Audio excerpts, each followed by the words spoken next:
We're now being recorded, so if everyone can bear that in mind, don't get too excited and use bad language. Thank you. Item 2 on the agenda to receive declarations of interest. Does anyone have any? No. I have one. Item 19, the British Trust, a member of the British Trust. Can I just ask while I'm doing this? I presume all the councillors, when you get your minutes, you get the paper declaration of interest form, which seems a bit pointless. We seem to be wasting paper there. Can I ask the town clerk not to send them out anymore? Thank you. Right, item 3, public participation. Now, I've only got one person down to speak. This is Simon Friend, who many of you will know, of course. We've heard him before. You've got 5 minutes, Simon. Over to you. Thank you, Mr. Mayor, for giving me this opportunity to speak, and hello to councillors. Yes, I wanted to speak because clearly I was disappointed at the Planning Committee's decision from the 6th of January. I think particularly disappointed because I had offered to engage last May and June and contacted the council, but didn't have any response at that time. So I just wanted to clarify one or two things that had been reported as discussed from that meeting. I'm a local person. I've known Bideford all my life. I went to school nearby. I know the site very well. I have been looking at this site since 2012 when Torridge first brought it to the market. I wasn't the preferred developer then, somebody else was, as you know, and that scheme didn't come to fruition because of viability, and then I was selected in 2017. And I'm really excited about this proposal. I've been looking at it for a long time, and I'm really encouraged by the significant amount of local support that it's generated as well. Back in May and June, when we did our public consultation, we had over 2,800 direct contacts with the website that we built specifically for the public consultation. 266 people took the trouble to complete a detailed survey, and 85% plus of the respondents welcomed the development and wanted to see it come to fruition. So with all that background, which has been well known, I was slightly taken aback by the Planning Committee's recommendation for refusal. One or two things I'd love to clarify.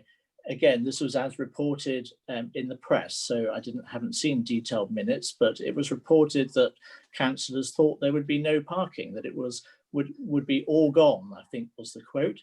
And actually we're providing 148 car parking spaces. 45 of those are public. And I think the exciting thing is that as part of our commitment to sustainability, we will have opportunities for electric car charging. And actually, I'm talking to a provider who operates out of Exeter to provide electric cars for hire, which would be not only available to future residents, but local residents in east of the water or anywhere could actually become part of the scheme and could hire an electric car for a day or a week. That's a really exciting proposal. I think the other thing that I really want to clarify is that there was a comment that maybe the town council should employ an architect and draw up some plans. Well, of course, that did all happen back in 2010 when Torridge appointed design teams and consultants to draft up a consultation document, which went out to full consultation in 2010 and 2011. And that led to the local plan policy bid 7 and the site development brief. And I think it's fair to say that our scheme, because we've obviously followed that, matches the site development brief extremely well. We provide a mixed-use regeneration project, which is what was asked for, centered on housing, but also providing retail, restaurant, cafe. We even have trees and no doubt lots of flowers as well in the landscaping scheme. So I what I would like to say is that, yes, that process has been gone through, and this is where we're at now. We've addressed the site development brief. We are in line with the Bid 7 policy document. And I'm really excited and looking forward to bringing this scheme forward if Torres District Council approve it. I think the last thing I'd like to say is just in reference to affordable housing. I do get that social housing is really important. Actually, with another hat on, I'm chair of trustees of CHAT in Mid Devon, which is Church's Housing Action Team, who've been helping prevent homelessness in Mid Devon for 25 years. And I've been chair of trustees of that charity for a number of years. We employ 9 staff, have an annual budget. We provide housing support, tenancy advice, food bank, debt and money advice. So I absolutely get the need for social housing, but this site is not a site for social housing. The cost to bring this scheme forward to do with the Environment Agency requirements for flooding, the contamination, the works to the quay wall, all prohibit social housing on this site. But please don't think I don't understand that. I really do. And as a local person, I do understand those needs. I think my time is probably up.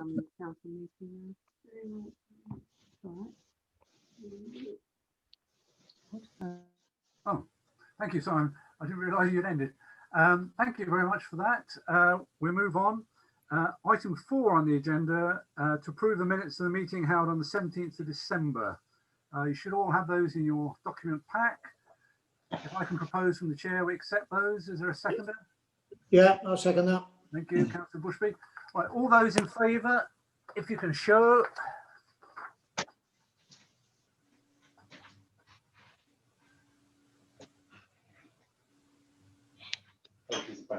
I think that's unanimous. Oh, James, Craigie. I was abstaining because I wasn't at that meeting. You're abstaining, so. Right, thank you. That's all in favour apart from one abstention. Right, I'll move on. Item 5, the accounts to approve the payments listed. You should have those. There was an update to these, not hugely important, but there is an update. I take it you've all seen that. Again, does anyone wish to say anything on any of the items on the list of accounts? No?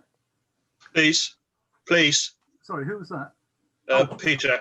Hello, Peter. You've just joined us. Yes. Yeah, sorry. I was just curious. We've had 2 or 3 occasions where we've had sums of money for the lights on the quay. I just wondered whether it's possible to know the total cost of those lights. Because I mean, there's 20,000 on there now, and I know there was some money earlier in the year as well. Do we have a total cost for the Christmas lights on the quay? Yes, yeah, I can tell you that. Yeah, the budget for last year was 40,000, so we paid in 2 instalments. That was for some new lights, some refurbishments, putting them up, putting them down. And does that include the storage as well? It doesn't, but the storage, it includes the storage of some of them. We have some storage at £72 a month. So that's about £700, well, £800 a year. And then the rest of them are stored by DS Electrical. So there's a bit of both. It does include, there is some money as well within the budget for electricity. So that budget does include the electricity. Okay, thank you. Okay. Any other queries? No, we go to the vote. I propose it. Is there a seconder? I'll second him. Thank you, Mr. Bushby. all those in favour?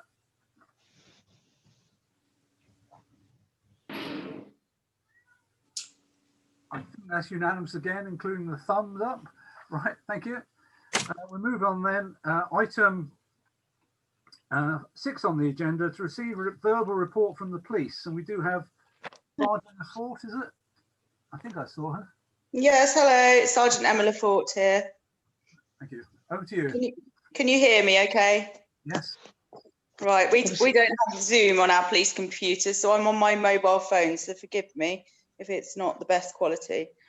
I'll just start by introducing myself because I don't think I've met very many of you at all yet. I've only been in post since August, I think.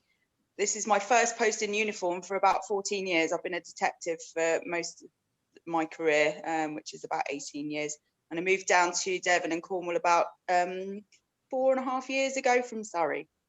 So I've got quite a varied background in policing. I am enjoying obviously being in Bideford though, currently, and sort of learning all about working within neighbourhoods, and I hope to meet most of you soon, and please feel free to contact me. You should have my details. I thought Sean Keneally was going to be on the line as well. I don't think he is though at the moment, but he did give me a bit of an idea as to the sorts of things you might want to hear about. But if it's not, and if you've got anything else that you obviously want to ask me, I'm sure you will. But I'll just give you a little bit of a summary of the few things that have been on the radar lately, and things that sort of I'm looking at for the coming couple of months. First and foremost, I'm sure you're aware that we had a murder in the area of Northam last week, at the beginning of last week. A lady named Carol Hart found dead in her home on Monday the 11th. The same day, thankfully, following a good bit of work, we arrested a man called Michael Robinson. He's also local from the Bideford area. He was kept in custody for several days while our major crime team, assisted by our local response and neighbourhood officers, sort of did a good investigation, and we were able to charge him, I think on the third day. I can't remember exactly, but anyway, he has been charged with murder and remanded into custody now. We are confident we've got a good case against him.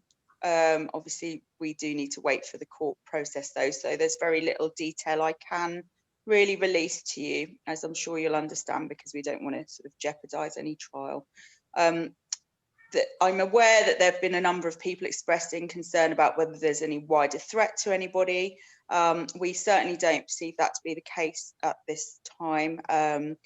We don't believe anybody else to be involved. We've spoken to a number of other elderly residents in the Bideford area, and we don't believe that any of them have been sort of adversely affected by Mr. Robinson in any other sort of way, shape or form.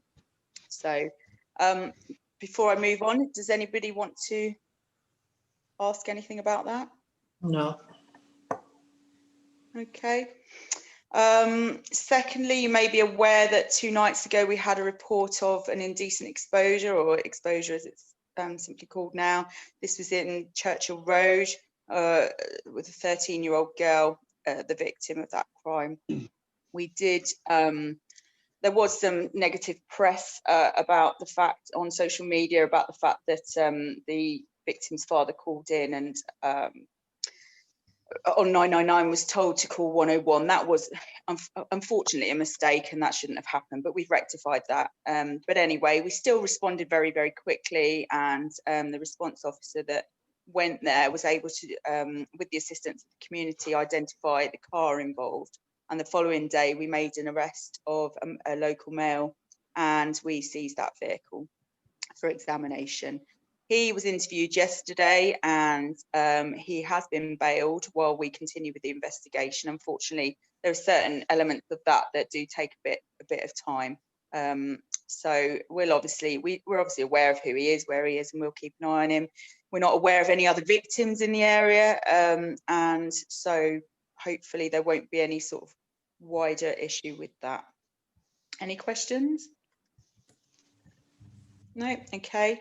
Today, or over recent months, I'll start off with saying that in the sort of wider area, not necessarily Bideford, but in the sort of North Devon, North Cornwall. Sorry, Dan. Would you like some nibbles? Well, I would, but if we're having ham, egg and chips, so I... I'm not sure who that is having ham, egg and chips, but you could mute yourself. Thank you. Sorry.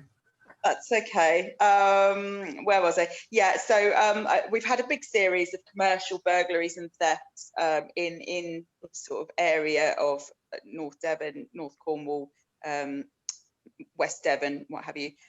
We had a big day of action today with teams from all across the force involved, actually, and we arrested 5 males and completed a lot of searches. One of the addresses was in Bideford. We have seized quite a significant amount of various sort of tools and plant heavy plant sort of machinery and heavy tools and various other things. I haven't got the full list because it was still ongoing as I left work today, but the 5 males I think are still in custody being interviewed. I sort of mentioned that because obviously I'm sure you're aware there'll have been reports of various sort of tool thefts ongoing for forever really. But yeah, so we're hopeful that we'll be able to reunite some of that with some of our victims of crime. The next sort of major issue that has sort of caused us a few problems over the months since I've been here, obviously, is COVID. That has had a knock-on effect for our sort of delivery of business in the local area. Not least, when we have our own officers having to isolate, but also obviously how we go about our business necessarily. We've had a huge number of reports of second homeowners, certainly in this lockdown it seems, and holiday makers coming down. Certainly the public obviously seem more happy to report people, which, of course, we're really encouraging them to do. We've, I think now we've been in this for nearly a year, we're certainly taking a more hardline approach around it, and where we did use this sort of engage, explain and then enforce strategy, we're pretty much going straight to enforce unless there's a really good reason not to now. And I think it's right to do so, because there are still an awful lot of people flouting the rules, and there should be no reason anymore for people to do so. We do sort of run daily COVID cars that do concentrate on those breaches that are reported to us, and we go out and deal with as many as we can, as well as obviously officers out just seeing them for themselves.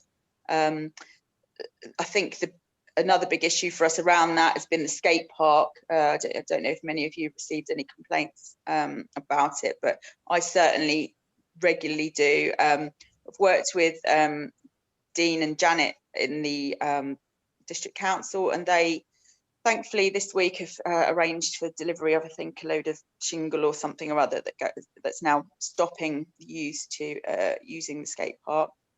Unfortunately, I'm sure it will just displace them elsewhere. That we are seeing sort of quite a number of youths still out and about a lot in groups and just completely disregarding any sort of social distancing. So I've asked the officers to be a little bit more robust about that and start taking them home and considering fining the parents as well. Does anybody have any comment on any of that? If I could, Mr. Mayor, please. Yes, Councillor Bushby. Janet Williams and Torridge tells me that working with the police, you're visiting a lot of the supermarkets to reinforce the the COVID message. And I've emailed Janet on a couple of occasions last week with specific problems in the co-op in Mill Street. There's a persistent number of individuals that keep going into the store. I've seen it myself, I've witnessed it, and refuse to actually wear a mask. They're not elderly people, not necessarily.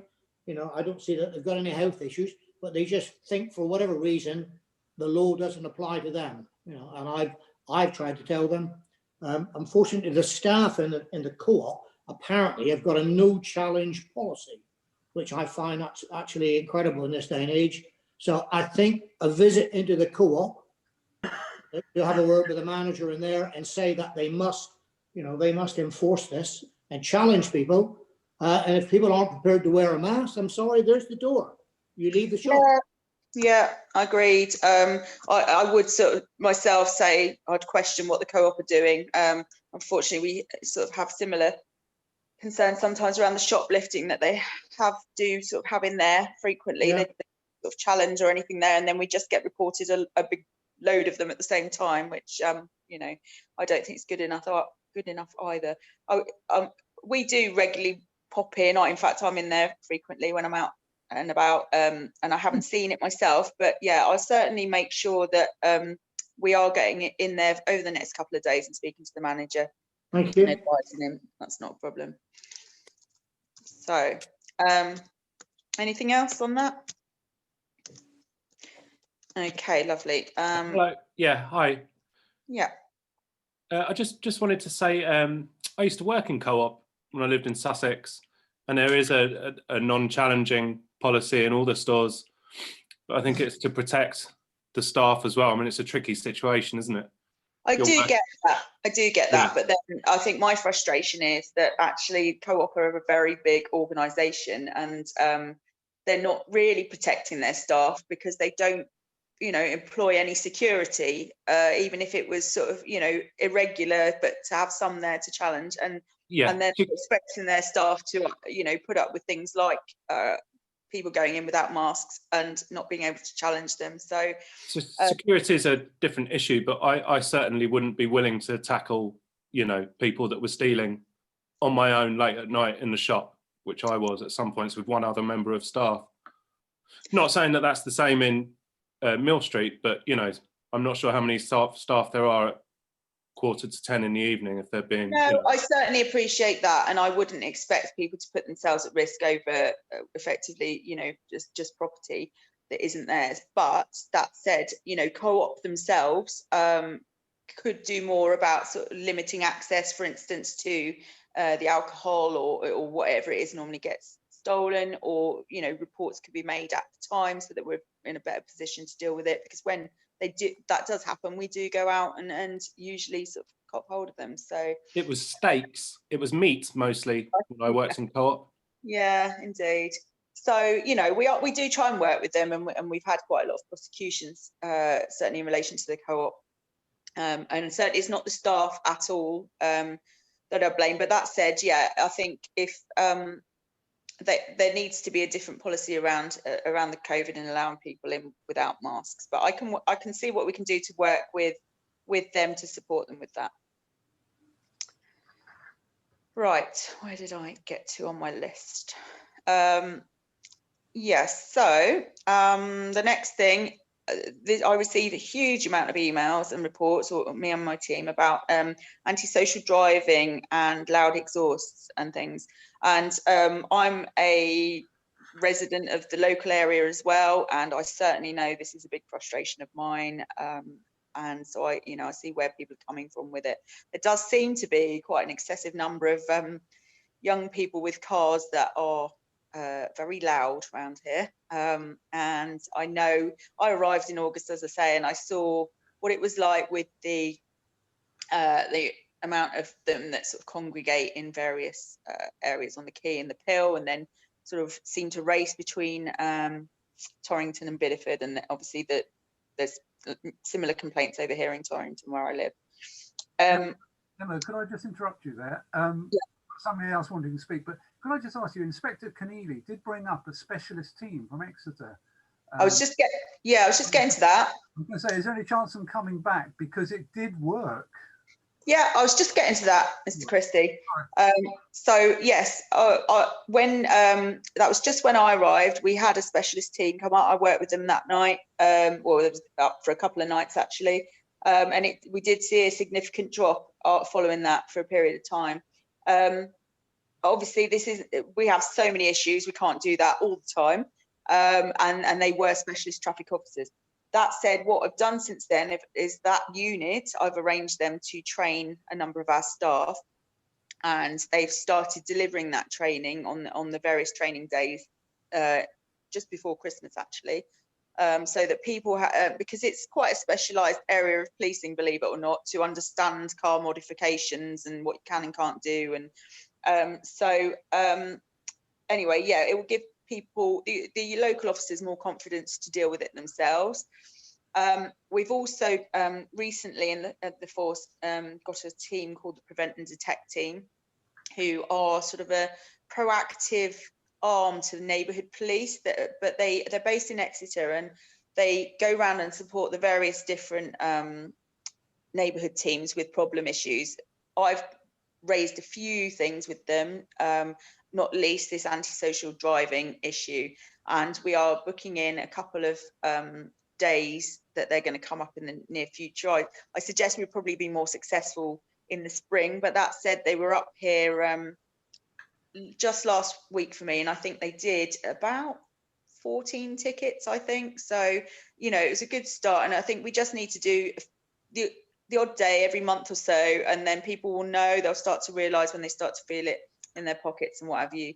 So yeah, I'm very aware of it. We've also delivered some antisocial behaviour diaries to residents around the Pill and what have you, and we've asked them to record any registration numbers, things like that, because we can go and issue what we call a section 59 warning, which warns again the person and the vehicle about being involved in antisocial driving. If they do it again, then we can seize their car. So we're going to be doing a lot more around that. What if you do have people report these or things to you or complain to you, or you yourself see it, I would encourage reporting, perhaps via email through 101. But there is, what would be really helpful to us is if people had any index numbers or registration numbers and footage or photos, because if we've got footage, then we can, as I say, issue them with these antisocial warnings, antisocial behaviour warnings. Thank you. I think Councillor Bushby's got a question. Yeah. Thank you.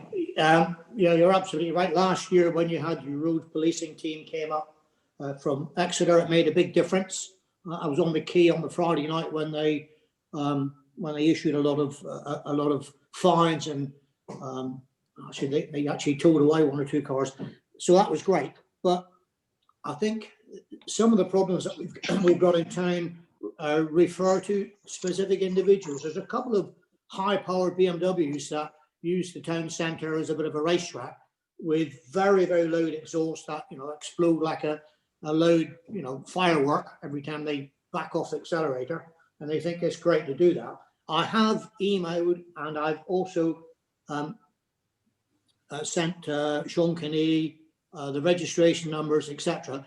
To date, I've heard nothing whatsoever as to what happens. So there needs to be some follow-up. If we report specific cars, and I would encourage all councillors to do this, because we all see it in and around our town, that if you see it, send the registration number in with the time and date and where it is, and if you can, you know, a rough description of who's driving. I mean, the black BMW that I refer to, there's a guy that drives it, a small young lady that drives it as well, and they're equally as mad when they get behind the wheel.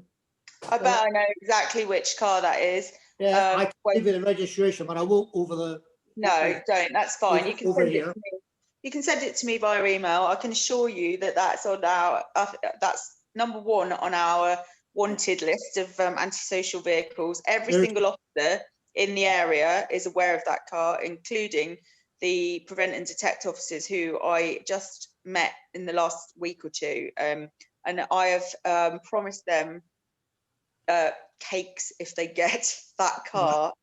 So yeah, we're very aware of the issue, and you will see more activity around this, and we will try and feed back where we can. I can't promise all the time, because I wish you knew how many emails and things we do get, but I want to try and be a bit more visible with some updates on our social media, if nothing else, just so you're aware what we are actually doing things.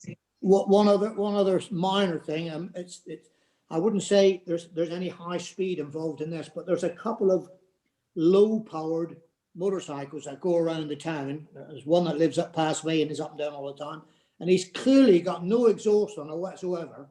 And you hear this noise coming up the road, and because they're going so slow, doing 20, 25 miles an hour or whatever, it takes ages to go by, and the noise it makes is absolutely incredible. Well, they've been driving around for weeks or months like it. Okay, I mean, obviously the trouble being is we can't be everywhere all the time. I'm not even aware of that. I've not seen it or heard it myself. So I'll get the number and I'll email it to you. Yeah, you please do. And if you tell me roughly where they are or where they live or anything like that, we'll do our very best to get them. So well, hopefully if you've got the number, you'll know where he lives, won't you? if he's registered his bike to his house. They don't Exactly. all, do they? So yeah. Emma, All right, but Thank you. no, I'm more than happy for anybody to send reports in. But to be fair, mostly I would encourage you to email it through on 101, because obviously I'm not always in the office. Not a fan of 101, I'm afraid. No, I know nobody is, and I certainly understand your frustrations, but the email or online reporting part of 101 is a lot easier, because you don't have to wait at all. You can do it immediately. You send your form and it's done. And what happens then is that gets sent straight through to the right department, first of all, because it's not always just our team that it needs to come to. But then, you know, whoever is in on the neighbourhood team can pick that up. Rather than it. I'll keep emailing Sean Keneally. If I annoy him enough, hopefully it'll pass down the line. Well, unfortunately for you, he's going to be retiring very shortly, so you'll have to pick the next inspector.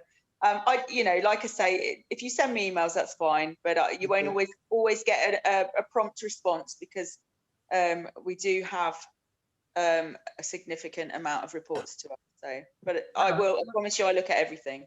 Emma, can I just ask? You keep mentioning this 101 email. If we just go online, if you just put Devon Police 101, will that find it? Yeah, if you go on the Devon and Cornwall website, or you put in 101 or anything like that, it should bring you up. I can probably find you know, it will be the first thing you see if you put in 101 or Devon and Cornwall Police or something. There's a sort of contact us option, and then you can make an online sort of report to us, and it's a lot quicker and easier. Or you can even do live web chat there and then if you need to. I know calling 101 is a significant problem. I've experienced it myself when I've been off duty, so but I would definitely recommend the online sort of form. It's a lot easier. Anyway, so as part of that, I mean, at the moment we're in a bit of a lull for a few things, as I'm sure you imagine, with the winter being here. But we're starting to make plans for the sort of summer policing already. As you're aware, I think the PSPO is due for consultation shortly. You are aware of that, I'm assuming. Yeah, so that I think it should be out very shortly. Unfortunately, the PSPO we've got currently is the Public Space Protection Order. For those of you that don't know, I'm sorry, forgive me if you don't. It's very narrow and doesn't help us overly deal with this sort of antisocial issues in town, street drinkers and what have you. The proposed one hopefully should give us a lot more powers and scope and what have you to deal with those issues. And we're looking to work quite closely with the council this year to make sure that we're doing things much more in a joined up way. I certainly have asked for some meetings with Dean at the council to start fairly soon, so that we can really be clear exactly what and how we're going to police. So, you know, I'm aware fully, I've already met them all, or our sort of local street drinkers and low-level drug dealers and what have you in the town centre. I'm aware of the issues they cause at the Lundy office. We do try and get around there an awful lot, and we'll continue to do so. And again, that's another part of the prevent and detect teams work that I'll be getting them engaged with, to certainly get to know our local element, and we'll be very strong on policing that this year. Thank you. Can I ask, are there any general questions from members of the council? Nobody's put their blue hand up on the right. Can I just say thank you then, Emma? That was a very full report and very interesting. Thank you. No problem. Can I just mention two things? Sorry, I know I'm on a time limit. Very quickly. Firstly, I've talked about the online reporting form, but you should have all had shared now partnership information sharing form. Did you get that come out from Sean Keneally?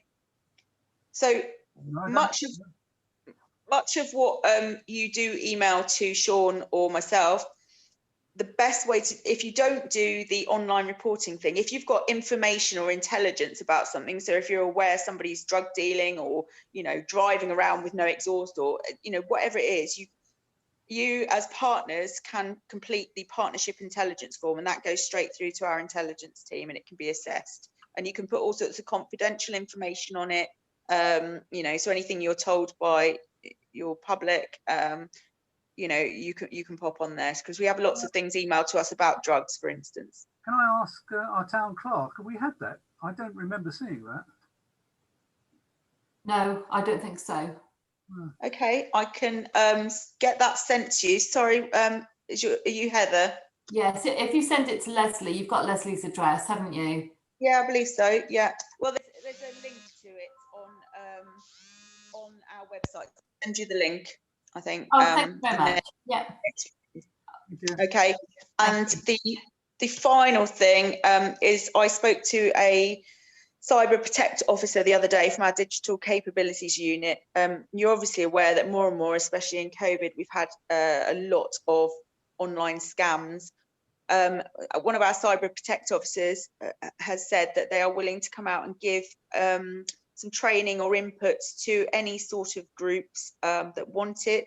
That could be yourselves, or if you know of any local groups, you know, they've even done sort of the WI or sort of various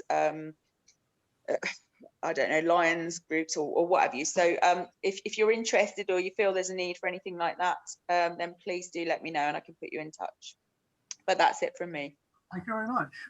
Thank you. Okay. I did ask if there are any questions. Nobody put their hand up, so I will go on. Thank you. You can stay if you like. Do you need me to? I've been on for a very long day today. We had this operational day. If you don't need me, I'm going to go. Right, sure. Thank you. All right, thank you. Back to the agenda proper. Item 7, to receive a verbal report from the county council. That's Tony, and Tony did say it was going to be very short. So well done, Tony. Well, thank you, Mr. Chairman. Yes, it will be fairly short, because actually I just have some information. I've got fish and chips tonight. Somebody had ham, egg and chips. I've got fish and chips. So there you go. Hopefully.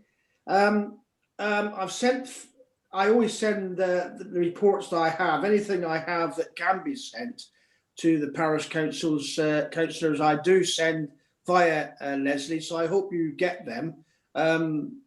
They do make some interesting reading sometimes, and I find them quite helpful, and I hope the parish councillors do as well.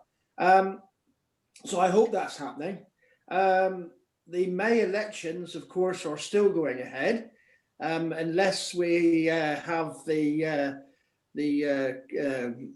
government have another U-turn and say that we want to put them off for another 2 or 3 months, which I feel may happen. Actually, I think that we may be looking at a more of a autumn election, but nobody hasn't said anything. That's just my personal views.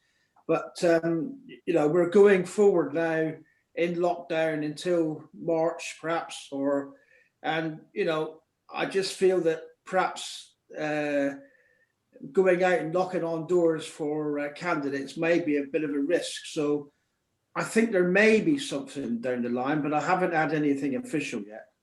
I hope that whoever's the snow warden, I don't know who it is there now. Somebody, I suppose. And Trevor Johns. Oh, that's that's you, is it, Jamie? Councillor Mackenzie, sorry. And Trevor. Councillor Johns. Well, just to check that you have enough salt, and the salt bins are charged up and everything else. If not, give me an email and I'll see what I can do. Okay. And yeah, our guys went out and charged up the bins recently within the last week or so. I think we've got adequate stocks as well. Thank you, Councillor. That's lovely, and we hope we am going to use them. But some people like the snow. I personally can do without it. The budget will be finalised now on the 18th of February, and it does look like we will be looking at another council tax rise. I don't think that's any surprise by anybody, to anybody, but it is a bit of a contentious thing. I'm a little bit for and against council tax rises in this sort of climate, but you know, we are where we are, and if we need to get the money in for services, I think we have to do it. But I am aware of, you know, the hardship that's in, especially in this area, Torridge. Excuse me.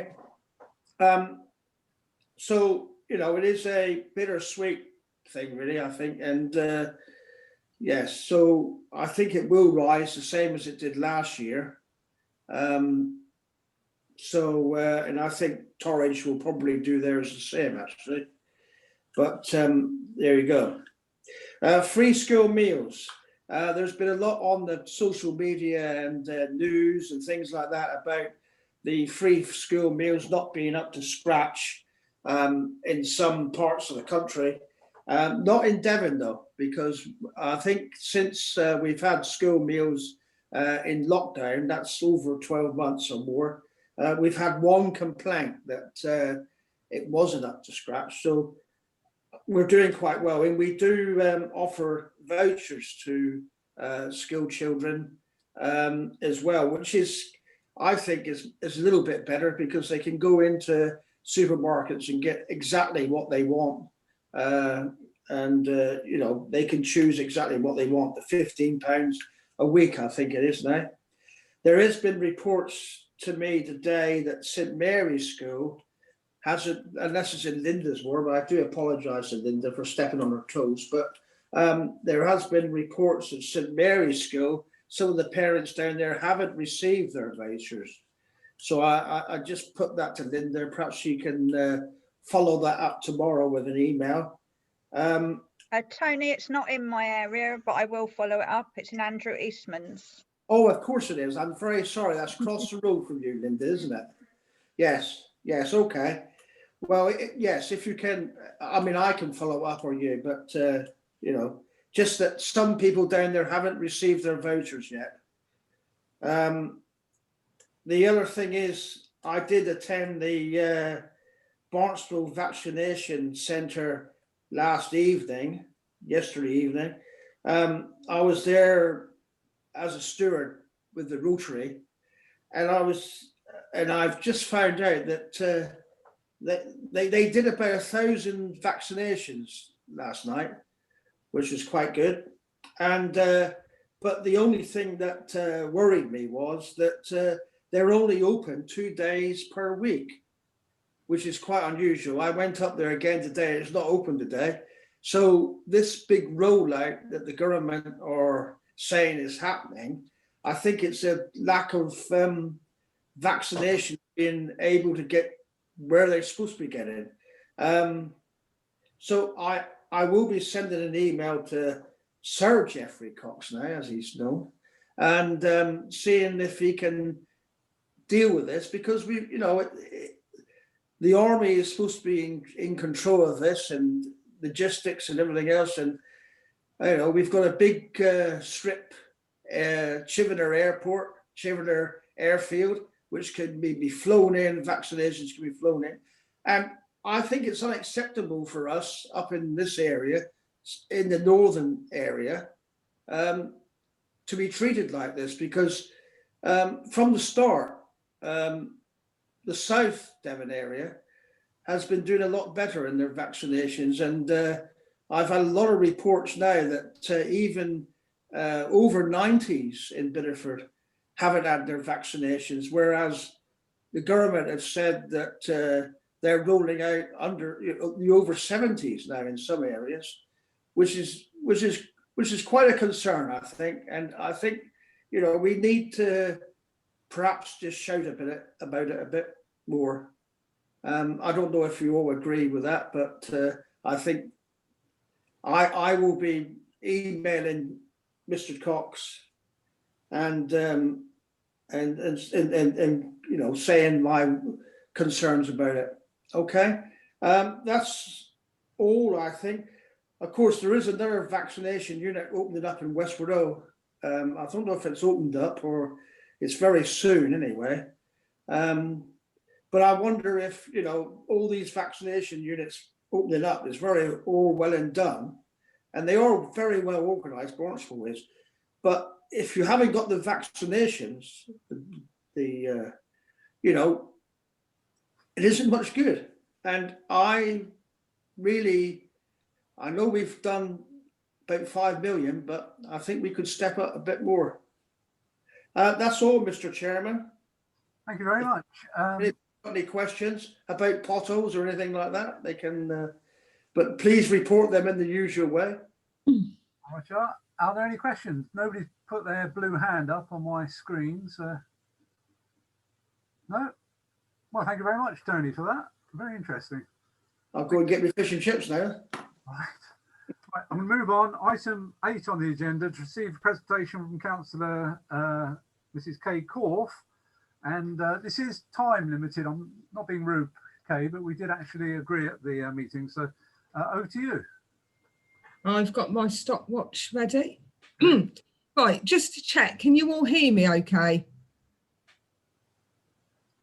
You can all hear me? Yeah, brilliant. Okay, right. So I'm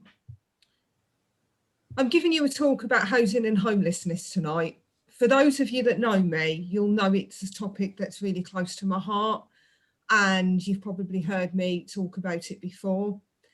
I felt it was really important as not only a member of our community, but as an elected town councillor, that I should share more of my knowledge on housing and homelessness with all of you. Thank you for voting in favour of me doing this talk, and thank you for everyone that's attended this evening. I asked to do this talk to share my knowledge, to share my experiences, and to share my privilege. The subject of housing and homelessness played a massive part in why I stood in the elections to become a town councillor. Housing and homelessness is a subject I have a lot of knowledge in.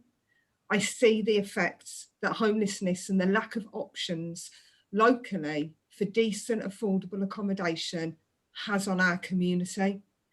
It has to change. I speak to a lot of people in Bideford and the wider area of Torridge regularly. I speak to people from all walks of life. The most regular topic that's brought up is housing. People are scared, angry and fed up. Fed up of seeing rents rise, numbers of properties available reduce, and they are right to feel this. I understand the reasons this is happening. I do not understand why we as a society and our community allow it to keep happening. It's getting worse, and it will continue to get worse. Town or parish council is the lowest level of politics. Low level does not mean it can't make change. Most things start from low level and grow bigger. I believe in grassroots. Without the seed, the tree cannot grow and mature. I really hope to keep your attention for the next 13 minutes now. I hope that you will hear me. What is homelessness? You may be homeless if you're sleeping rough, don't have rights to stay where you are, or are living in unsuitable housing. The definition of homelessness means not having a home. You are homeless if you have nowhere to stay and are living on the streets. But you can be homeless even if you have a roof over your head. You can count as homeless if you are staying with friends or family, staying in a hostel, night shelter or B&B, squatting, at risk of violence or abuse in your home, living in poor conditions that affect your health, living apart from your family because you don't have a place to live together. Homelessness affects a wide variety of people.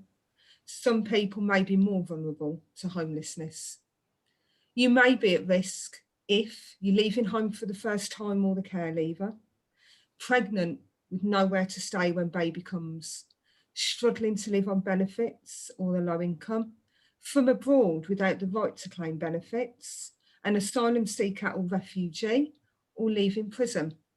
There's a variety of reasons that lead to homelessness. These can include, but aren't exclusive, being evicted, splitting from your partner, being asked to leave by friends or family, domestic violence and abuse, harassment by neighbours, or the disaster, such as a fire or flood.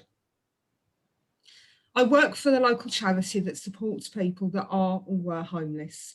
I've worked for them for 8 years and have helped them to deliver several different projects. Prior to working for them, I'd worked in various care and support roles across the country since I was 19. It's the type of work that's more of a vocation and really gets under your skin. Through my current work and past working roles, I have a really good understanding of the reasons that people become homeless and the difficulties that come with trying to end homelessness. But I can hand on heart say that I don't understand why it has to continue to exist. If I was to ask anyone, what is homelessness? It's a simple question with a simple answer. It's someone without a home. But the reality of homelessness is not straightforward. It's complex, confusing, challenging, and life-changing.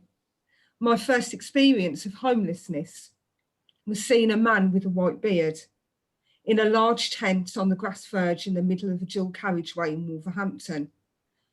Me and my siblings would ask my parents to drive past there so we could get a glimpse of him. To us as children, he was a guy in a fort, keeping the area tidy, sweeping the leaves and feeding the wildlife. My mum would often comment, why would someone want to live there? Why haven't the council moved him on? I remember thinking, why does he need to be moved on? Children have a wonderful way of seeing things. As a child, I just saw the man living there that wasn't causing anyone any issue. I thought he was wonderful. Years later, I watched a documentary about this man, about his story and his background. He had lived in a house. He'd had a job and a wife and a child. But tragically, his wife and child had been killed in an accident. And after that, he couldn't bear to live between four walls. He had experienced trauma, and this trauma changed his path, his way of living. For him, it didn't work out too bad. He lived to an old age and found a place that he could call home for him. A bigger proportion of single homeless people are single adults, but homelessness does affect children, young adults and families. And we see this locally, only too often. Homelessness is non-discriminatory. Doesn't matter who you are. Homelessness can just pop up, poof, at any time. Trust me. Families can be particularly at risk of homelessness if they're living in overcrowded situations, unfit conditions. I know some families whose children do not know what it's like to have a permanent home or their own bedroom. Families living around the corner from where we are sitting right now. Look on Zoopla, Rightmove, your local paper that might be sitting on your kitchen table. The options of local, affordable, decent accommodation are slim. And for each property that is available and just about affordable, there's so many people going after that property. When someone finds themselves homeless or is aware that they're at risk of becoming homeless, the advice is for them to attend their local council, their local housing options team, for example, Torridge District Council. I can tell you hand on heart that TDC Housing Options team are the caring, understanding, hard-working team that have a deep and clear understanding of supporting people to find accommodation. They work in a person-centred and caring way to try and ensure that people don't have to hit the streets. They have excellent connections with landlords and estate agents, but they can't help everyone immediately, and there's limitations to the service that they can provide. If they can provide temporary emergency accommodation, they will, but this is not regularly possible. So that person will have to walk away and try and find a bed or sleep rough that night. So when someone walks away from the council knowing that they haven't got accommodation that night, where do they go? How do they even begin to find somewhere to sleep? Many people can find a sofa for a few nights with a friend or a relative, but that doesn't last long. There will be other sofas. There will be other places for them to stay. but not the kind of places that are going to be safe, supportive and help them. As soon as someone becomes homeless, their general mental health and well-being will start to deteriorate significantly. When someone becomes homeless, they will feel a loss of dignity, shame. They'll feel desperate and scared. One night of homelessness increases your risk of becoming long-term homeless and then an entrenched rough sleeper. An entrenched rough sleeper is someone that's been street sleeping for at least 6 months. When you become homeless, your whole life is affected. Loss of job, friendships, relationships, loss of belongings, not able to see your kids. The home is at the centre of everyone's life. We are all sat in our homes right now. For someone that's homeless and presenting to the housing options team, there may be a number of options: a room in a shared house privately, self-contained accommodation privately, i.e. a 1-bedroom flat, or securing a job with accommodation attached, though that's not a very likely option these days. Many people that become homeless have come to this situation through a number of reasons: breakdown of relationship, poor mental health, debt, loss of job. So even before losing their home, they've got all these difficulties in their life.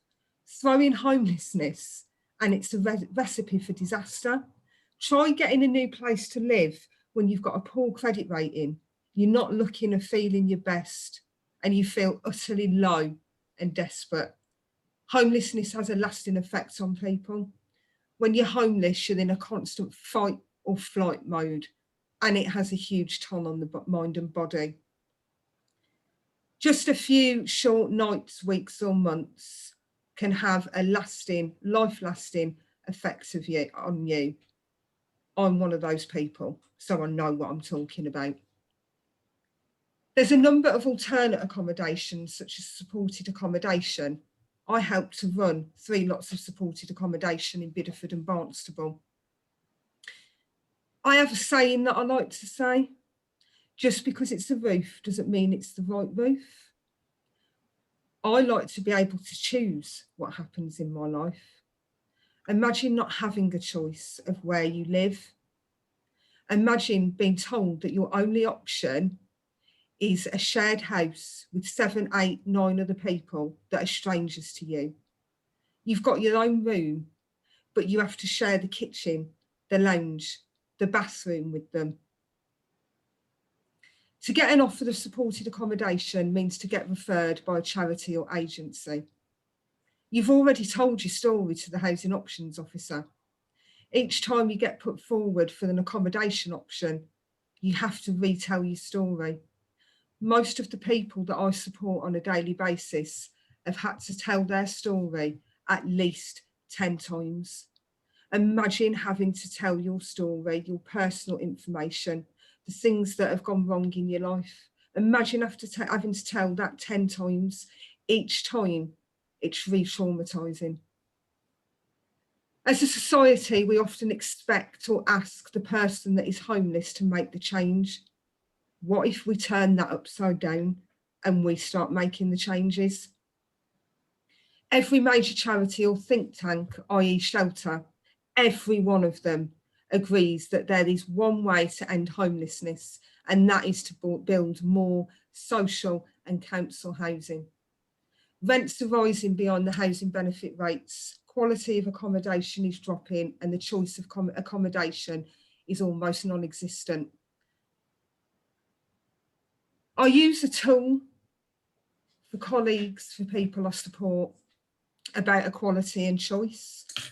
And it's a picture of a football ground, and there's a live match going on, but there's a wall, and there's 3 people that want to watch that match. One's short, one's medium, one's large or tall. None of them can see over the wall. Each one of them are given the same size stool. They all stand on the stool, only the tallest one can still see over the wall. The middle-sized guy and the small guy still can't see. But we've treated them equally, haven't we?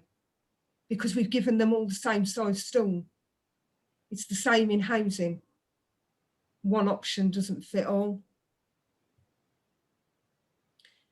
A lot of you will know that I've got a mural on the side of my house that says kill your speed.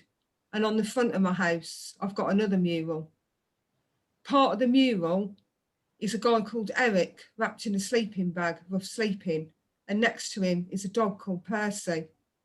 I purposely had it painted so it's not obvious straight away that it's a homeless person, because homeless people are regularly overlooked and looked at like rubbish. I'm just going to end with something. I want homeless people to be supported unconditionally, without conditions, without judgment and given choice. I'm going to tell you something about choice. I experienced 10 nights, a couple of weeks out on the street, and I was really hungry one day, and somebody really kindly bought me a sandwich, and I was so hungry, but I couldn't eat that sandwich because it was tuna, and tuna makes me feel sick. If they'd have asked me what sandwich I wanted and it had been my choice, it could have been something I could have eaten. These people are part of our community. It's all of our problem. I am asking you to think about what I have said. I am asking you to ask me anything at any time about homelessness. I am asking you that if this talk has moved you, made you angry, made you think that change is needed, come and speak to me soon. I believe that we need more social housing to rebuild council housing, and to do that we need a system change. This will be no small feat. It will need hard work, determination, passion and strength. I can't do it alone or with a small group. I need a community to walk with me and make this change. Thank you. Thank you, Kay. That was very powerful. I will ask for questions. I'll just say something before we go to the questions, if there are any. For many years, I've always said that the sale of council houses is probably the worst thing to happen in North Devon. May have worked in cities, but it doesn't work in rural areas. The other thing, I did look at the figures. Torridge's spending this year, 2020 to 21, on homeless and housing was £517,000, which isn't a small, well, it's not a small sum for a small local authority like Torridge. Torridge is trying to do it, but of course there are so many other calls for money. But are there any other questions from anyone? No? Well, thank you for that, Kay. If you've come up with any specific items, then do come back to us. Thank you. Thank you. I'll move on because we've still got quite a few things to go. Number 9, to receive communications from myself or the town clerk. I've just got 2 things I want to bring up. They're actually about motions that are coming out later. I've left them on. I was tempted to ask the people who put them in to rewrite them, but I've left them on because, just to give you an example of what I think we need to do. Councillor Heron, your motion, I wish it had been more specific, telling us what we could do. And this is one thing I think which comes over for a lot of councillors. We all want to do something, but I think we need to suggest specific items in our motions. And the other one is Councillor Hellier.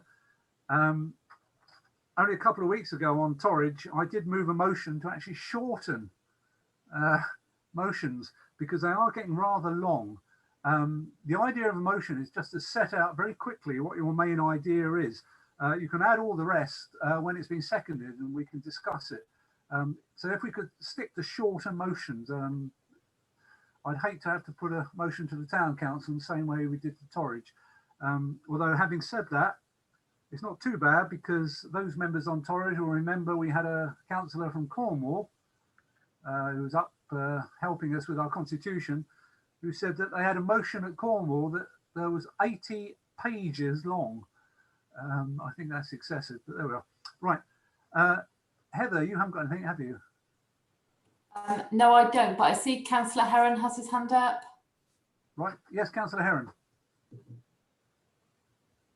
Sorry, just to clarify that. You said that my motion wasn't clear enough, and then you said that motions should be short and then they could be cleared up as they're being put through.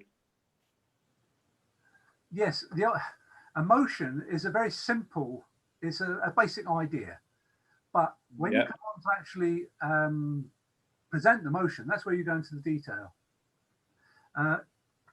Your one, I mean, it's perfectly all right, but I'd like to know more. I'll come on to it. I will say something about it actually when we come to it, but rather than just say, you know, we need to do this, it's going to be difficult. I'm not quite certain what you want us to do. If you could try, if councillors put motions forward, to say what they actually want to achieve with that motion in a very pragmatic way, if I put it that way. We'll come on to it when we come to it. Right, I'm going to move on. Item 10 on the agenda, call on Councillor Bushby to present the minutes of the Staffing, Finance and General Purpose Committee. Thank you, Chair. This is minutes of Staffing and Finance, Thursday the 7th of January. The first page, which is numbered page 80, I'll do them page at a time. So page 80, 81, 82, 83, and 84. I know the budget has already been through full council and been passed, but you'll notice on there that there was a recommendation which again refers to council tax, which you can see for this year there's an increase of 1.9%, which is equivalent to full pence per week on a bandy property. That's obviously that's already gone through on the accounts. So that's it. I beg to move. Thank you. I'll second that. Thank you, Councillor Mackenzie. Right, all those in favour, if you can show.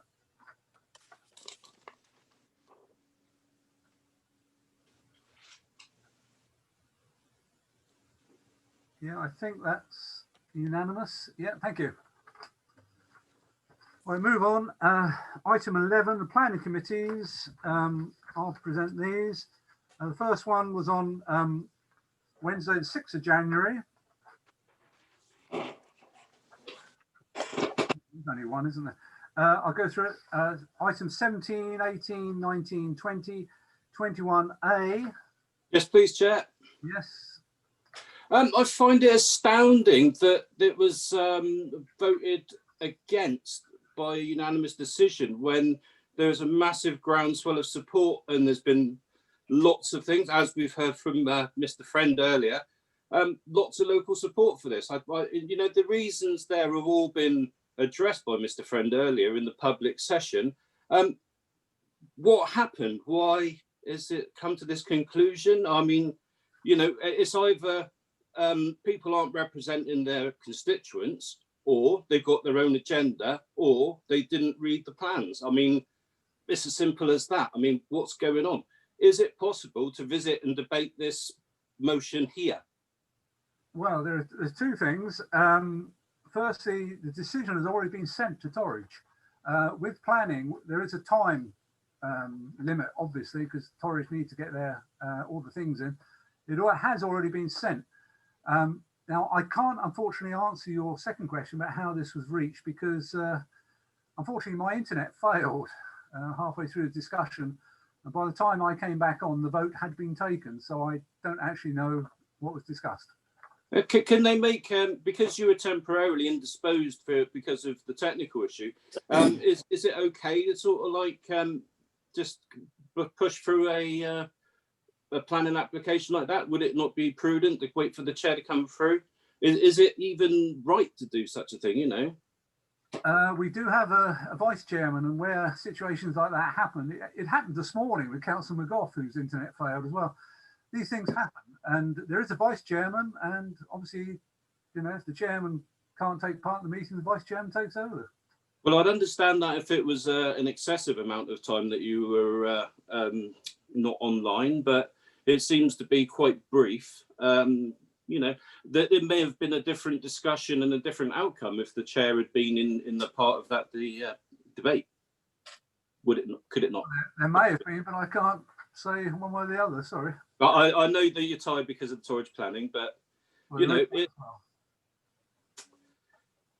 there is a lot of people that want this to happen, and you know, my fear is that this site's laid derelict for nearly 40 years now. I mean, I've lived in Bideford all my life. My granddad used to work on the site at UBM, so Universal Builders Merchants, and you know that was shut. Everything went through, and now you know it's a bit short-sighted, I think, because if we don't go on with this, you know, who's going to develop it in the future? Who's going to want to if it's going to be stumbling block after stumbling block? It could be another 40 years, you know. And also people say about you know, investment in the town, but you know, if you Bideford East is part of the town, and also if that looks attractive and you know it goes forward, then subsequent investment will happen in the rest of the town. You know, it just beggars belief that this decision was reached. I mean, how?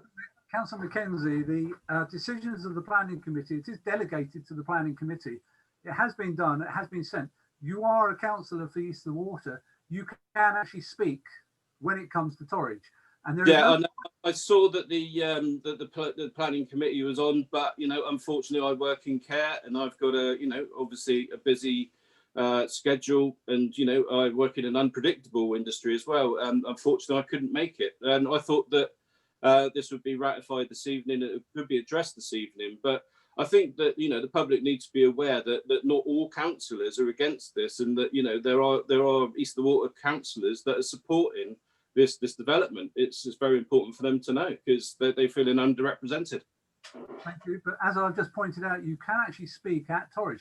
If you can't make the meeting, you can actually put in a written. Oh, sorry. Yeah, I'll try to make the Torridge meeting. I will definitely try to be there and put forward. Can I just say, I don't know when this will be coming to Torridge because I've just had my agenda for the next planning meeting today. It's not on there. So I'm not sure. I did notice. I'll have to. I'll keep my eye out for it. Right, I've got a couple of other speakers. Councillor Gubb, I think you were next. Thank you, Mr. Mayor. I just wanted to echo exactly what Councillor Mackenzie has said. I was just amazed that nobody wants this to look any better than what it does. So I'm quite saddened by it. And yes, I will hopefully be able to go to the Torridge planning meeting and put my penny's worth in. Thank you. Thank you. And I will just point out to those East Water members, there is no time limit on you at the Torridge meetings. There is a time limit on members of the public, but there is no time limit on East Water members if you want to speak. Councillor Ratcliffe. Thank you, Mr. Chairman. I think one thing that's sort of getting lost in the mix here is that Bideford Town Council has always been of the view for numerous years that we always wanted a gateway to East of Water. We have a gateway to Bideford West, but there was no gateway to the east. And Brunswick Wharf, as you well know, was occupied in part for a while by Steve Clark, who also brought the Kathleen and May over to East of Water and docked it there. But of course, he ran into trouble with Torridge District Council for whatever reason. There was also a visitor centre on Brunswick Wharf, which I happened to go in and sort the floor out. And somebody from Torridge District Council came along one day and said to friends of the Kathleen and May, "You've got to go." Within a week, they were gone. But there was actually a presentation made to Bideford Town Council, probably 15 years ago, 16 years ago, by David Gale from Gale and Snowden Architects of Bideford, who actually drew up a plan for a residential and commercial mix of buildings, including an educational hub, which David Dodds, the then principal of North Devon College, as it was then known, wanted built on that side as well. So that proposal, which was shown to the town council, then taken to Torridge, and I remember taking to Torridge myself, was rejected.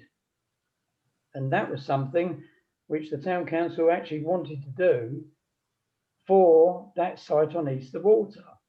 And it was also recognised there was a lot of problems with that wharf as to how it was built, and mainly it's built on rubbish.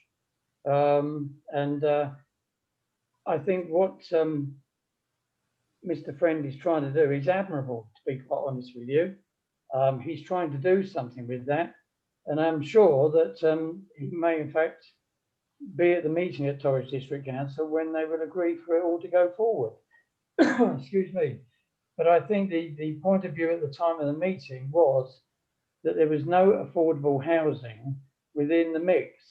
And we got a lot of young people in Bideford who are just moving out. You know, there is no one there prepared other than Councillor Corf, who made a presentation to us tonight, is very keen on actually helping homeless people. And our young people are becoming homeless in this area and throughout Devon and probably the rest of the UK. So we do need to address that problem. And I think that the meeting that took place that evening was addressing that problem. And it's something that Torwich needs to take seriously into consideration when they make their decision. And that's what I want to say. Thank you, Mr. Chairman. Thank you. Councillor Hellier. Well, I agree with Councillor Mackenzie. I don't want to see that site sitting there derelict for a long time. My only reservations about the development are to do with Barnstable Street, but I've already made my comments wearing my county councillor hat to highways, and also in my personal capacity on the Torwich website. But they're things that are easily remedied. So I also was very surprised that this got turned down by the planning committee, and I don't think it was representative of the feelings of people in East of the Water. And I understand there is a need for affordable housing, but I don't think that particular site is it, because it's going to cost such a lot to develop. I just don't think it's the right site. I live up East of the Water, so several of the other councillors, there's masses of houses going to be built up off Manteo Way, and I'm sure there's going to be a lot of affordable housing on those sites. Thank you. Councillor Mackenzie again. Oh, let's unmute myself. Yeah, I don't think it's the right place for social housing or affordable housing. I mean, there's a river right there, which is a danger. Obviously, young families may want to be living in that affordable housing, etc. But where are their gardens? You know, it's just not the right site, is it? It's absolutely ridiculous to sort of like insist upon having affordable housing there. It's just the wrong site. Obviously, with the costs as well, which was also mentioned by Mr. Friend earlier, of if you know the key wall, the bringing the site up to scratch, etc., is cost prohibitive, and nobody should be expected to develop a site with no profit. You know, it's just unreasonable, and nobody's going to invest in Bideford if we sort of like insist on these ridiculous ideas. Thank you. Councillor Lawrence. Yeah, I'd just like to make one point. Obviously, we've got East Ward councillors here tonight saying they don't agree with the decision, but we don't actually have an East Ward councillor on the planning committee. So we had no feedback from any of them beforehand, and they are now sort of saying we shouldn't have made that decision, which I find a little sort of annoying. And also, I know councillors have been making sort of points on Facebook about it. If we'd have known beforehand, we could have taken that into consideration. Is there a distinguishment between Bideford East and Bideford West? What is all Bideford? Councillor Mackenzie, thank you. No, what I'm saying is that without a steer from the councillors in that particular ward, we've had a number of planning applications over the years. And you know, obviously, we're making decisions for East of the Water. You mentioned earlier on, Councillor Mackenzie, about representing your constituents. Maybe we should have an East Ward councillor on the planning committee. And if one of you would like to be on the planning committee, I'm happy to stand down and they can take my place. Thank you, Councillor Heron.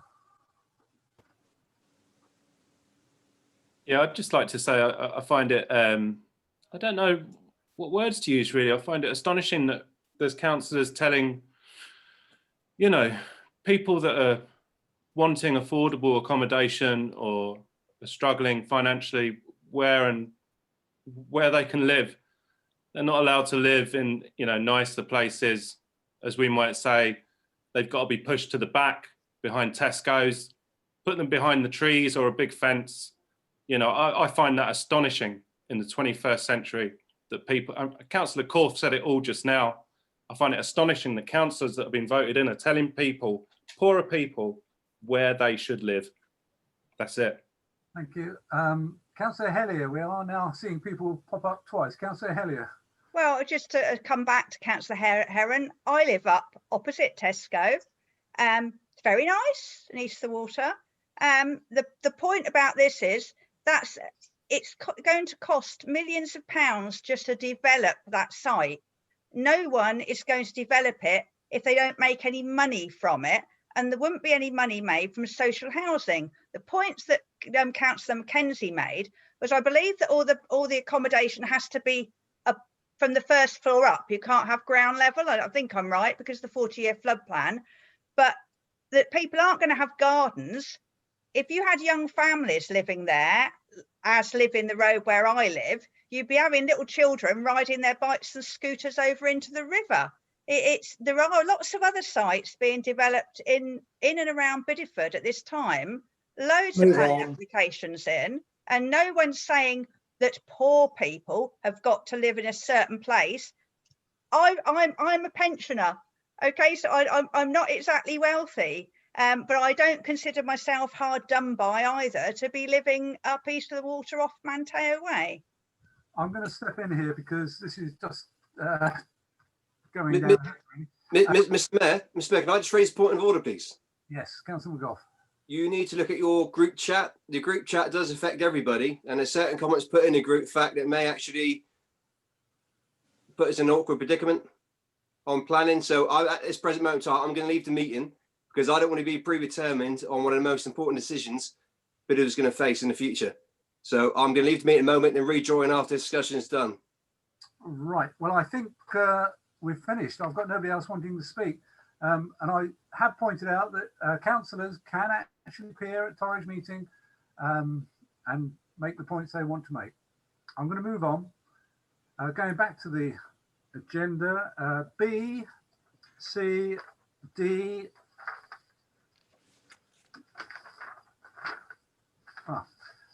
E, F, and 22. I beg to move. Is there a seconder? Is there a seconder? Oh, Councillor Bushby. Yeah, I'll second it. Councillor Heron. Right, all those in favour, if you can show.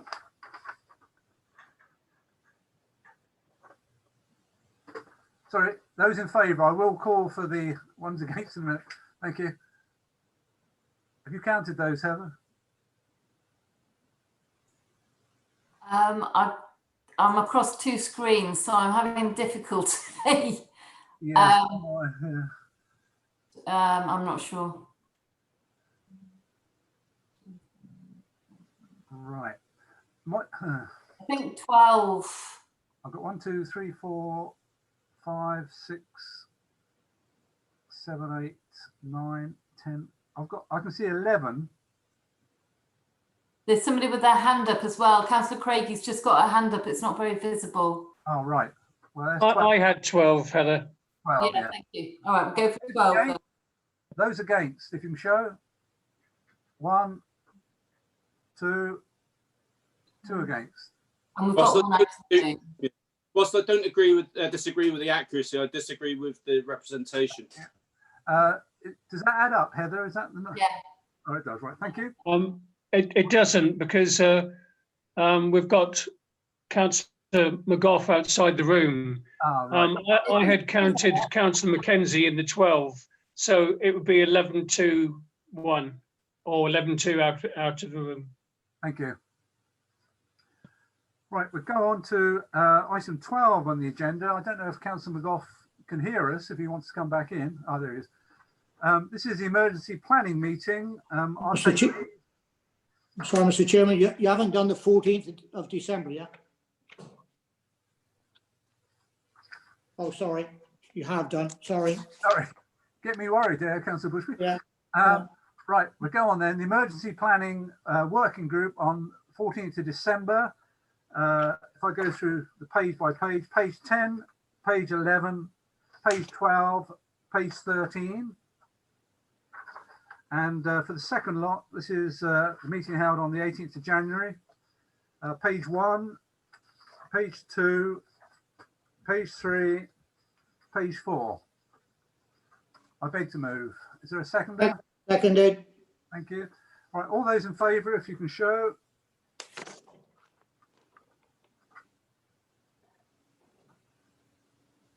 I think that's unanimous.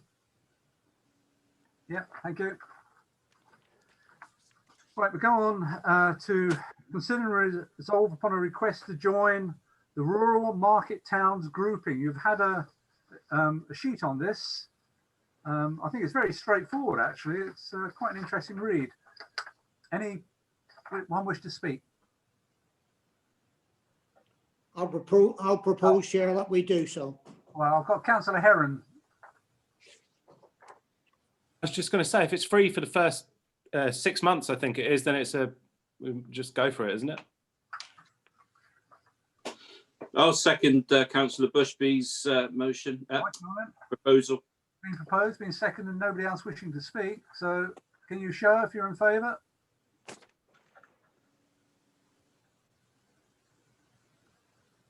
I think that's unanimous again. Thank you. Right, we'll move on. We now come to the notice of motion. Councillor Langford. Thank you very much. Just very briefly to say that these cheap surfboards, they break up really easily. They're made of a huge number of tiny balls of polystyrene. Quite a lot of them break before the end of the holiday and are left abandoned on the beach. And sometimes they're just abandoned on the beach when people go home because they can't be bothered to take them home. These small balls of polystyrene cause huge damage to the beach and the marine environment. Basically my notice, I just ask for support. There's a campaign in the area. TDC have already on board with it, and I think it's going out to all the parish councils as well. Just asking for support, recognising the adverse effect on the natural environment of cheap discarded polystyrene surfboards, bodyboards. It's proposed that Bideford Town Council fully supports a campaign to persuade retailers to remove the boards from sale. Thank you. Seconded. Seconded. Councillor McGough. There we go, Mr. Mayor. I won't say anything. No point putting your hand up. Yes. Councillor Lawrence. Same thing. I was going to second it. Right, you're very popular, Councillor Langford. Right, nobody else wishes to speak. Right, we'll go to the vote then. All those in favour?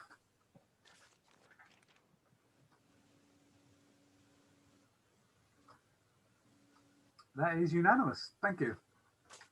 Right, move on to the next motion. This is Councillor Heron. That was quite a nice lead into this from Councillor Langford, actually. Maybe we should talk, Shirley, about that. It's basically to recognise the effect. We all know the effects and the damage that single-use plastics do into the environment that we live in. You know, it's been in the news, in the media, on television, all kinds of places. So David Attenborough has been telling us about how terrible it is for years now, and yet, you know, if you go into any supermarket, it's all around you. I've spoken to quite a few shops on Mill Street, and there's quite a lot of support to try and do what we can to get rid of it. My proposal really is to start a working group that would look into how we can stop or slow down the use of single-use plastics in Bideford. Thank you. Can I just come back there and say, your idea about setting up a working group, that's what I would like to have seen in the motion, because it doesn't actually say it. Can I just point out that the town council did actually sign up to be plastic free in 2018. I know it's before you joined the council, and we are accredited as a plastic free town by Surfers Against Sewage. We did actually do that, and well, the town council itself has gone plastic free, and I know certain councillors did actually go down Mill Street, as you have done, and we did get their agreement on this. It doesn't look plastic free to me. I absolutely agree with you, but can we do something then? Well, are you suggesting, it's not in your motion, but are you suggesting we set up a working group? Yes. Right. Can That's I what ask you to add suggested. that as an amendment to your motion? Yes. Right, thank you. Right, anyone else wish to speak? No. Right. It's been proposed. Is it being seconded? And I'm only going to take blue hands now. Councillor Bushby, you are seconded. Thank you. No, no. Oh. Well, actually, I wanted to speak on it if I could. All right. Yes, go on. You can speak. Yeah. So I'm not against setting up a working group, but I would be if it's going to involve, you know, officer time and officer resources, you know, because, you know, we've recently set up the emergency committee of the council. Well, you know, where are we going to stop with, you know, working groups, etc., etc. I mean, it'll either be one of our officers will be working, you know, later in order to service that, you know, that committee, that panel. That's my only concern with that. I mean, I don't mind if councillors want to set someone up on their own, a working group, and run it themselves, but, you know, I don't think an awful lot's going to come of it. The fact you make the point, you know, we did that in 2018 or whatever it was. You're not going to change everything overnight, but gradually, you know, the message does get through that, you know, eventually it does make a difference. Thank you. Councillor James Craigie. Yeah, I was going to second this and suggest it goes back to the Decarbonisation and Environment Committee to move it, flesh it out a little bit further on what a working party would look like. Thank you. Councillor Mackenzie. You're muted, Councillor Mackenzie. Oh, bloody thing. I'd like to sort of like echo what Councillor Bushby has just said, but also, you know, what powers do we have? We can't legislate locally. Is this going to be a working group which would be full of good intentions, which in the end would be probably ineffective and worthless? Everybody agrees that it's a problem with the environment. We've got the decarb committee. We've got everything going on. You know, it is bad. But, you know, you've got to pick your battles, and this is one that we're not going to win. It's got to be, you know, much higher up the food chain than us. I will just come back on that, because when we set up our, when we went plastic free, as it were, in 2018, the town council itself went plastic free, and a lot of the shops in town did actually turn away from single-use plastic straws and so on, and it did work. It was on a small scale. I like what Councillor Craig has just said, that it could be set up as a kind of subgroup of the Decarbonisation Committee, because that would make sense, I think. But anyway, if I come back, Councillor McGough. Thank you very much, Mr. Mayor. I'd like to support Councillor Herring's motion there. On the basis of 2018, we did put it through the Bideford Town Council, Plastic Free Council, so single use as well, and to the surfers against plastic as well, and sewage, etc. It's really good, but I think just to refresh people's memories, maybe a letter from the town council or from the mayor itself to businesses within Bideford Town Centre itself, just a polite ask, really, you know, would you please support us and continue to support to try and save the environment, help towards the environment. Yeah, there's no harm in trying that at all. It's just trying to refresh people's memories. I know we can't stipulate and put rules on people exactly what they've got to do. Same with the polystyrene on the boards where council language is put through. Well, so council laws proposed it on district council. It's just polite minded, you know, we're the representatives of the public, just try and lead by example, but together in unity, I think works together. Thank you, Mr. Mayor. Thank you. Councillor Mackenzie, you've got your hand up. Is that left over from last time, or do you want to speak? No, it's not a leftover. I was just going to say, I mean, yeah, we did in 2018 and it was the right thing to do, and our council can lead by example and stuff. But there was also quite a lot of national campaigns going around which were high profile, which probably led to it. I don't think Bideford had that much of an influence, really. But, you know, we're well intentioned. We've done the right thing by getting rid of single-use plastics within the council, but we can't tell anybody what to do. We can lead the way by example, of course, but, you know, like I say, got to pick your battles. Thank you. Councillor Heron.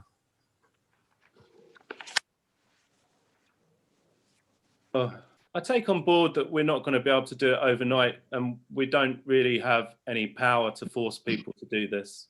But it's something that I'm really interested in. I'm passionate about it. And, you know, if you're waiting for people to do things from above all the time, then not a lot's going to get done.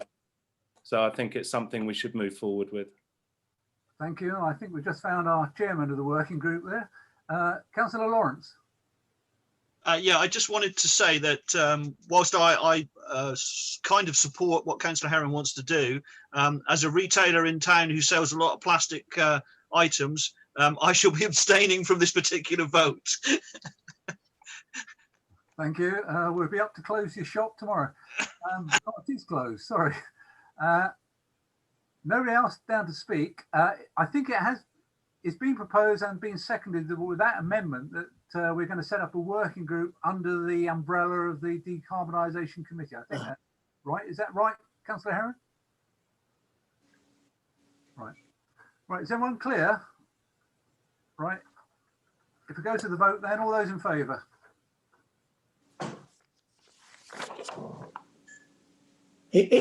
Sorry. Sorry, Chair. I make that 13, Heather. So, Chair, can I just ask a question a minute before I vote? So is this going to be part of the Environment Committee? It won't be a separate committee. That's fine. Yeah.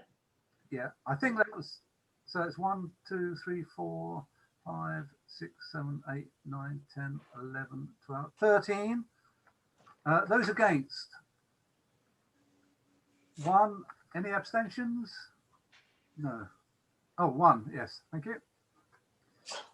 Right. We'll move on then. Item 16, notice of motion from Councillor Mrs. Hellier. Right. Shall I shorten it then? It's basically to ask Bideford Town Council to write to Meg Booth, Head of Highways at Devon County Council, to request that street lights are installed along Mines Road and Old Barnstable Road at the point where they cease in both streets. And shall I give you the reasoning? Which is, I've been trying for the nearly 4 years being elected to get some money to do this. Before Manteo Road was built and cut those two roads in half, they had street lights as long, well, Councillor Hellier, can I just ask, is there a seconder for this motion? I'll second it. Sorry. Thank you. Yes. Right. Yeah, it has sorry. been seconded. You can carry on, Linda. Sorry, I thought you wanted to know what it was before it got seconded. Yes. So before Manteo Road was built, there were street lights as far as the old 30-mile-an-hour sign went, and then they went out into the country. Over the years, houses have been built, but no more street lights have been put in. And then, of course, you've got the two big housing estates around Tesco, either side of the road. So Old Barnstable Road, if you live in those estates and you want to walk into town, that's the quickest way. Well, the top third of the road in the winter months is pitch black, and people, you know, from, well, in the morning, and obviously it gets dark very early in the afternoon, and it is pitch black, and you get people walking to school, people walking to work, people walking to the shops. And similarly in Mines Road, although over the years there's been developments, the street lights only go as far as where they built Kathleen Grange. And no further. Again, it's pitch black. You've got people walking to and from Tesco to Polyfield, to school, anywhere really, dog walking fields. So they're very busy pedestrian thoroughfares. Neither has a pavement. And I just keep coming across, there's no budget for it. So I thought I'd see if the town council would add their voice to mine. I understand a lamppost costs about £800. And then you'd have the wiring, and it would be about 3 lampposts in each road required, I should think, perhaps 3 or 4. I've already did a survey along Mines Road, because some of the houses there are quite close to the road, just to see if there are any massive objections. There was a couple of people said, oh, it's a country road, but apart from that, there wasn't really. And I do understand. What I would like us to do is to write to Meg Booth and add, who's Head of Highways, and add your voice to mine. But an alternative to that, if that doesn't work, is that under legislation, town councils can install street lights, I've discovered, and they can get money from the county to do it. And then they have the choice, they can either use the county's contractor, Skanska, or they could ask, for example, the man who does the Christmas lights to be capable of doing it. So there are options, but it's just something that residents over the last nearly 4 years since I've been elected, it's things that residents have asked me about. And I've just been in this circular thing of officers and people saying, oh yeah, it's a good idea, but there's no budget for it. And I think if it was in Exeter, and we asked the same, they'd have the lights. So I would just ask if you would support me in that. Thank you. So there's nothing in the motion about the town council spending any money, I noticed. The motion is about writing a letter, yeah. Yeah. Councillor Mackenzie. Yeah, I obviously second the motion and agree completely with Councillor Hellier, particularly about the, well, both roads actually, because they've both got falling leaves and stuff and you can't see anything. There's uneven road surfaces. It's a health and safety hazard. You know, there's a lot of people there that, you know, there's a lot of people that use those roads as thoroughfares since the developments and things, and it does need to be looked at. Yeah. Definitely. But also there is a health and safety issue from the point of view, there's a lot of women that are very scared to go in those places after a certain time. And it's, you know, it's restricting people's movements and, you know, or making it very awkward for them.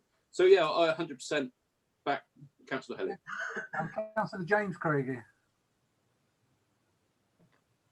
Yep, I'm fully in support of this. I just wanted to add that we should stipulate that they be the low energy LED lighting. Obviously, we don't want to add to our climate problem. While we're solving one problem, we don't want to add it to a different problem. So I just thought if we could add a stipulation that it should be LED lighting. Councillor McGough. Very much, Mr. Mayor. Also, I'd like to support Councillor Hellier on this motion, and it's very important. It's actually nice to see as well a county council actually working with a town council. It is very proactive and it's the way forward. And I do share your frustrations, Linda. I don't sit on county, but the frustrations, you're trying to fight hard for the area. I'm pretty sure there's plenty of councillors on this council who share your frustration. The fact that the Bideford area gets overlooked all the time. Like you say, if it is Main 1 Exeter, it'd be done enough same day if you put something through. That's where the power lies. But you are fighting a corner in this end for us. And, you know, we support you, well, I support you 100%. And I think most of us on here do. So keep up the good fight, Linda, and good luck with your next seat. Thank you. Whenever the election is. Councillor Hellier, you have asked to come back. Do you want to do your winding up speech now? Or? Oh, I was just to say that all the lights they put in will be these, Councillor Craigie said, the LED ones. And what I was going to ask for, would they be the ones that point downwards? So you haven't got the light pollution? You know what I mean? The ones that are a bit more environmentally friendly. Thank you. There's nobody else to speak, so it has been proposed and seconded that we go ahead with this. So can you show all those in favour?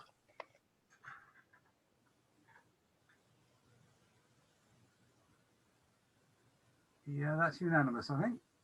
Yep, thank you. I'll move on. Item 17, the DLC meeting, to receive an update from Councillor Ruth Craigie. Thank you, Chair. There haven't been any meetings since the last town council meeting.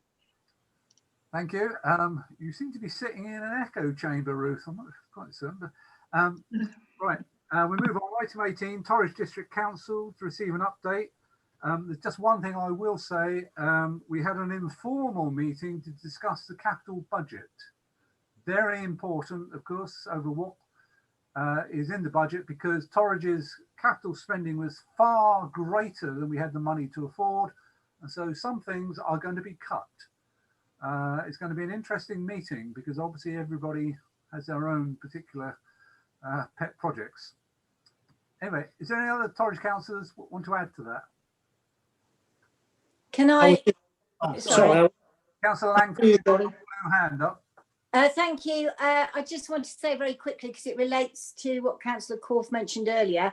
Councillor Mackenzie and I were both at a TDC scrutiny meeting last night, where there was some input from Citizens Advice Bureau, Encompass, who deal largely with homeless people, and TTVS. And one thing that Encompass, no, it wasn't Encompass stressed, but the lead on TDC to do with housing said that if we're aware of anybody in anyone in Bideford who is going to be struggling with their rent, particularly when the COVID restrictions on evictions and things lift, then please let TDC know as soon as possible so that they can start putting things in place to help them.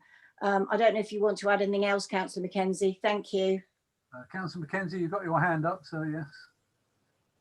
That definitely did happen, and I did propose, or I attempted to propose, that we took action to provide more sort of like 1 and 2 bedroom houses as a council, but I was told that there's a working group, so I withdrew my motion because it would be duplicating other work that's going on. But there is a working group looking at providing affordable housing for the area, which is good news. Thank you. Well, thank you for that. We'll move on. Item 19, the British Trust. I seem to have lost my piece of paper. I wrote this down on. Oh, yes, I've got it. Our income last month was £82,000. We spent £10,000 on our estate. We gave £18,000 in grants. We've got £783,000 in cash funds. We gave 6 individual grants, 3 book grants, and there were no business startups this month because of COVID. Obviously, there are no interviews. Thank you. No questions on that? No? Right. In that case, I'll call the meeting to a close and thank you all for attending. It's been a very interesting meeting. So thank you. Thank you.